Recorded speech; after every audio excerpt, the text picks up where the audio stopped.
Et on va essayer d'y voir clair sur l'ampleur, la réalité de cette menace terroriste en France avec nos invités. Nathalie Goulet, bonjour. Merci d'être avec nous. Vous êtes sénatrice UDI de l'Orne, ancienne présidente de la commission d'enquête sur les réseaux djihadistes en France et en Europe, vice-présidente de la commission d'enquête sur la radicalisation.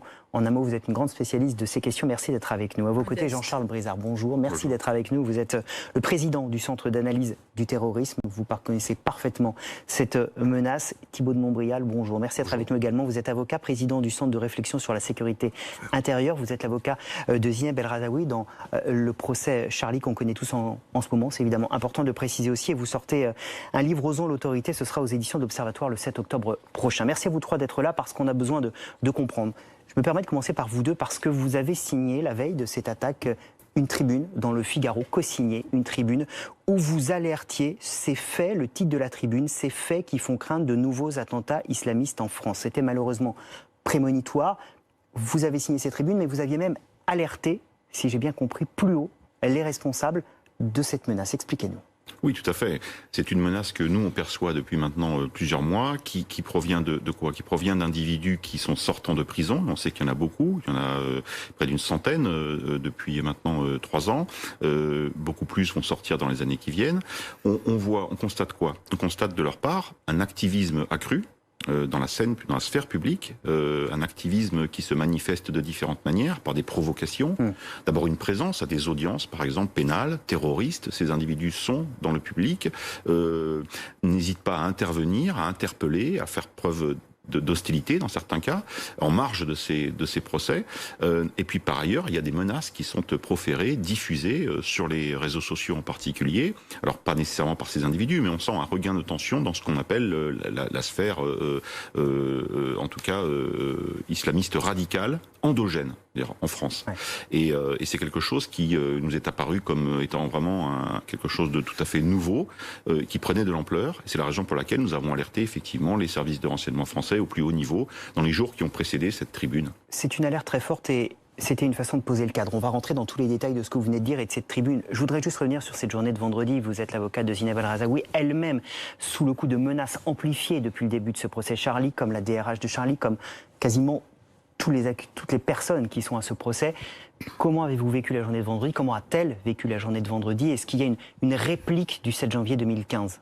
En marge de ce que je viens de dire, Jean-Charles Brizard, je complète juste le timing, le moment pour lequel la raison pour laquelle on a fait cette note d'abord au pouvoir public, puis quelques jours après. On va y revenir dans le détail, je vous rassure. À ce moment-là, c'est que, et ça m'amène à répondre à votre question, c'est que le phénomène qu'on observe déjà depuis plusieurs mois et dont Jean-Charles Brizard vient de parler, s'est considérablement amplifié depuis la semaine du début du procès de Charlie. Et ce que nous avons observé l'un et l'autre, mais nous n'avons rien appris au pouvoir public. Par contre, nous avons synthétisé sur un document, de façon extrêmement circonstanciée, un certain nombre d'incidents dont la plupart sont ignorés du grand public et qui, mis bout à bout, et quand on voit les personnes visées, les dates, permettent de se rendre compte qu'il y a une concentration et une augmentation et du nombre et de l'intensité de ces menaces, avec même dans certains cas des gens qui sont allés au contact. Donc, les services de renseignement eux-mêmes sont inquiets, les services de protection de personnalité sont très inquiets, et il nous est apparu important de révéler au grand public, sans rentrer dans les détails qui n'ont pas besoin d'être connus du grand public, mais de révéler la résurgence de cette menace qui, en un mot, je le dis et je l'assume, est aujourd'hui à la fois sur les cas individuels de personnes qui peuvent être visées, mais aussi de risques d'attentats plus collectifs, au niveau de celle du mois d'octobre 2015. Je le dis et je l'assume, on est aujourd'hui au niveau du mois d'octobre, de septembre, octobre, novembre 2015. Une menace prise au sérieux, dit le Premier ministre. Oui. Donc ça veut dire clairement que le procès Charlie, qui a débuté le 2 septembre, a accéléré le phénomène. On va quand même vivre cette année aussi le procès de Sid Ahmed Glam, l'église de Villejuif. Et puis il y aura bientôt le Thalys, à la fin de l'année. Absolument, l'attentat déjoué dans le Thalys. Il y aura ensuite les procès des attentats de 2015. Ça veut dire qu'on entre dans cette période des procès et on entre dans une période de grand danger. Alors c'est ça? Oui, d'un mot, parce que je ne veux pas monopoliser la parole. L'impression que nous avons, c'est que cette phase judiciaire importante qui commence, mais qui va se prolonger l'année prochaine avec le procès du 13 novembre, c'est une phase qui va être l'occasion pour les islamistes qui se sont réarticulés. Il y a eu un terrorisme endogène individuel depuis 3 ans. Jean-Charles Brizard a beaucoup écrit là-dessus. Mais en ce moment, nous avons un terrorisme endogène qui est en train non seulement de se développer, mais de se restructurer. C'est-à-dire que nous sommes en train de voir que des groupes sont en train de se restructurer, qui vont être capables de commettre des actes du style de la journée du 13 novembre 2015, sauf que ça n'aura pas été commandité depuis l'étranger, mais ça aurait été préparé ici. Et cette période de procès est l'occasion pour les islamistes de nous dire, vous voyez, vous jugez nos frères de 2015, mais nous ne sommes pas morts, nous sommes toujours là, et vous n'avez pas gagné. C'est ça l'impression que nous avons en observant que vous dites effectivement intéressant. Nathalie Goulet, quand même, sur ces faits-là, et je vous redonne la parole, Jean-Charles Brizard, est-ce que vous avez le sentiment que ce qui est décrit là est la réalité? Parce qu'on avait l'impression que jusque-là, les gros réseaux n'existaient plus, qu'il y avait des cas individuels. Non, alors, d'abord, je parle globalement au niveau du Sénat, on a toujours été extrêmement attentifs, que ce soit par des questions écrites, des questions orales, notamment sur le suivi de ces djihadistes qui sortent et pour lesquels on nous explique que tout va bien et qui sont suivis. Moi, je suis élu de la région où on a la prison de Condé, à Alençon. On a quand même des gens extrêmement dangereux là-bas qui sortent. Moi, je pense que nous avons émis des qui était le théâtre d'incidents également, caractère terroriste. Très nombreux, et pour lequel le personnel pénitentiaire est systématiquement mis en joue dans des conditions, bon, c'est pas le sujet, mais enfin, c'en est vraiment, et vous avez raison de le rappeler. Ça, c'est la première chose. Je voudrais juste dire qu'on a toujours été très attentifs. On sort encore d'une commission d'enquête où on a fait des propositions. Ma collègue Eustache-Brinio a fait quelques propositions, on en a ajouté quelques-unes. Donc, on reste très vigilant. On est un peu fatigué de l'ex-post. Je comprends ce que vous sentez, mais si vous voulez, les réactions et les mesures après, nous, on en a quand même aussi un peu assez depuis des années qu'on travaille sur le sujet. Là où je ne partage pas votre position, c'est qu'on est dans la même situation que 2015. Non, on n'est pas dans la même situation que 2015. Peut-être que la menace, et sûrement la menace est importante, mais la réactivité, la structuration des services de police, la structuration de nos services de renseignement, les moyens qui ont été mis sont quand même tout à fait plus importants. Et heureusement. Madame Goulet, quelles sont les conclusions de vos commissions d'enquête et à quoi servent-elles ces commissions d'enquête? Puisque le problème reste le même, visiblement. Mais de toute façon, vous n'allez pas pouvoir mettre un surveillant derrière chaque personne, soit fiché. À quoi ça sert de réfléchir? Ça sert parce que d'abord, ça nous permet de contrôler si les mesures qu'on a préconisées préalablement ont été prises. Ça permet aussi de voir dans quel état, surtout à la veille d'un débat budgétaire, sont les budgets de la justice, de la police, de la sécurité, du renseignement, de voir comment, de traque-fin, du renseignement. Et concrètement, sur le terrain, qu'est-ce que ça donne, ces commissions? Ça modifie beaucoup les choses. Ça modifie beaucoup les choses, je vous assure. Notre travail est quand même très utile. Jean-Charles Brizard, on a besoin de comprendre parce qu'on entend deux choses un peu différentes et on a besoin de votre éclairage aussi. Je ne dis pas que l'un ou l'autre a tort, mais on a eu des actes isolés. Celui qu'on a eu vendredi est un acte isolé. Il ne se revendique ni d'Al-Qaïda, ni de l'État islamiste. Quand je dis isolé, il est allé... Voilà, en tout cas, c'est ce qu'il dit. Vous avez raison, on va être prudent, on va attendre la fin de l'enquête. Mais est-ce qu'on est véritablement dans un tournant? Est-ce qu'il y a véritablement des réseaux qui s'organisent? Comment vous analysez les choses? Bon, ce qu'il faut dire quand même, il faut revenir à l'essentiel. La menace aujourd'hui, elle est contre la France, elle est protéiforme. Il y a une menace extérieure qui continue à exister, en dépit de l'affaiblissement des groupes terroristes. C'est ce qu'on appelle, il y a plusieurs sortes de menaces extérieures, mais il y a la menace projetée, celle éventuellement d'un commando ou d'individus. Ça peut être le cas aussi, ça a été le cas d'ailleurs dans le passé en France, des projets d'attentats projetés depuis la zone ont été déjoués. Cette menace, elle n'a pas disparu, elle est moins forte et moins probable qu'auparavant, parce que ces groupes sont effectivement affaiblis sur le plan opérationnel, mais au final, on revient à quoi? Cette menace projetée, elle est portée d'abord par des individus. Or, des individus sur zone, il y en a encore. Des membres de l'État islamique français, notamment, il y en a encore beaucoup. À peu près 300 Français qui sont dans la région d'Idlib, une centaine d'autres qui sont dans les camps détenus par les Kurdes syriens. Donc, ces individus, à plus ou moins long terme, ils poseront une question de sécurité à l'égard du territoire. J'ajoute une chose très importante, c'est qu'on parle du procès des attentats de janvier 2015 et du rôle d'un certain nombre d'acteurs, notamment des mentors comme Jamel Begal. Jamel Begal, c'était un revenant d'Afghanistan. Donc, par son aura de combattant, il a réussi à structurer un réseau, à inspirer des individus pour frapper en France quelques années plus tard. Le problème, c'est qu'on gérait une dizaine d'individus comme ça, pas plus, de retour d'Afghanistan.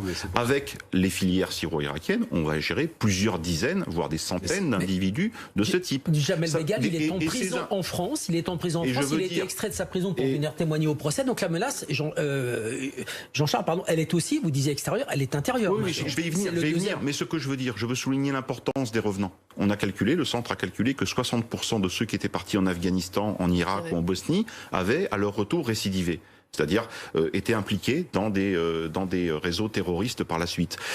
L'importance des revenants, il faut en avoir conscience, c'est notamment le fait qu'ils jouent, ce sont des acteurs structurants pour les réseaux terroristes qui, dans les années plus tard, frapperont notre pays. Donc c'est très important. Il y a cette menace extérieure qui est peut-être soit projetée, soit téléguidée.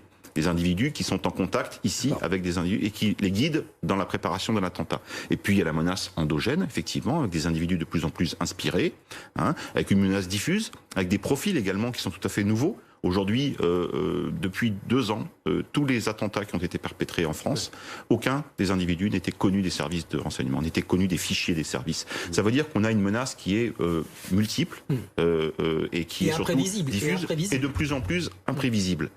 Je voudrais qu'on s'arrête un instant sur ce que vous disiez, parce que j'ai lu des conclusions de vos rapports, j'ai lu vos tribunes, et vous nous parlez de ces individus, alors, proches des thèses d'Al-Qaïda, de l'État islamique, frères musulmans. Et il y a 2 choses qui m'ont frappé. Vous nous expliquez que dans les audiences, vous l'évoquiez rapidement tout à l'heure, dans des procès qui traitent de ces sujets-là, vous pouvez avoir des pressions, avoir des collaborateurs, dites-vous dans votre tribune, qui sont parfois poursuivis, filés, menacés. Alors, en l'occurrence, les incidents auxquels il est fait allusion avec le paragraphe que vous citez sont des collaborateurs du Centre d'analyse du terrorisme. Donc ça, c'est... Par contre... pardon, je voudrais juste, et je vous redonne après, mais comprendre, c'est-à-dire qu'il y a vraiment des gens de votre centre Tout à fait. menacés directement. Oui, parce qu'on est un des rares centres à suivre l'ensemble des procès, à la fois devant le tribunal correctionnel et devant la cour d'assises spécialement composée, donc des procès terroristes, et donc on est là en permanence, si vous voulez. Et effectivement, dans le public, il y a des individus qui reconnaissent facilement nos collaborateurs et qui font l'objet, ces collaborateurs, de pression, d'intimidation de la part des prévenus, de leurs proches, parfois même de leurs avocats. J'ai reçu des menaces, à titre personnel, d'avocats, de prévenus pour des faits de terrorisme. Ah bien sûr, mais des plaintes sont systématiquement déposées, c'est bien sûr nécessaire. Mais voilà, on fait l'objet de pression au quotidien, si vous voulez, dans l'exercice de notre métier. Thibault Monbrial, vous vouliez réagir sur ça ou alors, juste avant, je termine avec Nathalie Goulet, je vous redonne la parole. À laquelle je répondrai d'un mot parce qu'en fait, on est beaucoup plus d'accord que l'impression que... Je voulais rajouter une chose sur la menace endogène, par rapport à ce qu'a dit Thibault Monbrial. Dire une chose, c'est que c'est le fait effectivement d'individus inspirés qui peuvent agir seuls, ça ne veut pas dire qu'ils sont isolés, parce qu'encore une fois, ils sont activés, ces individus, par une propagande qui, elle, continue à se diffuser. Et puis, depuis 2 ans, effectivement, les services de renseignement notent quoi ? Une structuration, parfois, de projets, c'est-à-dire des cellules qui se constituent. On a eu 2 projets. Un projet en 2019 qui visait l'Élysée, les services de sécurité de l'Élysée et Beauvau. Et deuxièmement, cette année, au début de l'année, à Brest, il y avait un groupe constitué qui effectivement tentait d'obtenir des armes, tentait de fabriquer des explosifs. Donc ça veut dire que la menace endogène peut également être beaucoup plus structurée qu'on ne le pense. Ils étaient 7 à Brest. On peut être, et on l'est, choqué par les menaces que vous évoquez contre nos collaborateurs, par ces gens qui sont donc identifiés. Et je voulais rebondir sur certaines conclusions que j'ai pu lire de vos différents rapports, où vous nous expliquez qu'il se tient en France des réunions, des conférences avec ces gens, on va dire infréquentables pour être gentils. Non, infréquentable, tout à fait. Mais vous avez notamment eu l'année dernière une série, une tournée de collecte de fonds pour une école d'ouléma mauritanien qui est fermée par les autorités mauritaniennes pour ses tendances fréristes, c'est-à-dire associées aux frères musulmans. Et d'ailleurs, la personne ciblée qui faisait donc sous ses discours et qui était aussi sur les réseaux est celle qui a cette semaine appelé à attaquer Charlie Hebdo à cause de la réitération. Donc, si nous, j'avais posé une question d'actualité au ministre en disant comment vous laissez des gens venir. C'est-à-dire que la main droite envoie des soldats en Afrique de l'Ouest pour lutter contre le terrorisme et la main gauche laisse des gens venir sur notre territoire pour collecter des fonds contre nos ennemis. C'est-à-dire on est complètement schizophrène. Ça va même au-delà, parce que la main gauche, l'expression est particulièrement bien trouvée. En l'occurrence, aujourd'hui, dans la classe politique française, vous avez tout un tas de gens qui trouvent à minima des excuses aux terroristes islamistes pour des raisons qu'on peine à comprendre, alors même que ces tribunes sont avérées et relayées depuis quelques années. Et puis surtout, vous avez aujourd'hui un débat, comme s'il y avait la scission entre deux choses. La réalité du terrorisme, alors on est tout contre le terrorisme, parce que c'est quand même compliqué d'être pour, encore que... Sauf à être terroriste. Mais puis, on a les gens qui sont islamistes politiques, qui ont beaucoup de relais, notamment au niveau politique local, avec des compromissions qu'on a observées dans tous les partis, notamment aux élections dans les grands centres périurbains, aux élections municipales de cette année. Et c'est comme s'il y avait un schisme intellectuel entre le terrorisme, qui n'est qu'un mode opératoire au service d'une politique. Il faut le marteler. Le terrorisme, ça ne veut rien dire. Le terrorisme, c'est juste un moyen de faire la politique autrement. Et les gens qui agissent dans le cadre du terrorisme islamiste veulent promouvoir à terme la charia et veulent casser le tissu social et politique de notre pays. Et puis, donc ça, tout le monde dit c'est mal, ou presque tout le monde. Et puis à côté de ça, vous avez des gens qui s'engagent politiquement, dont l'objectif est exactement le même. Les fréristes, les salafistes, etc.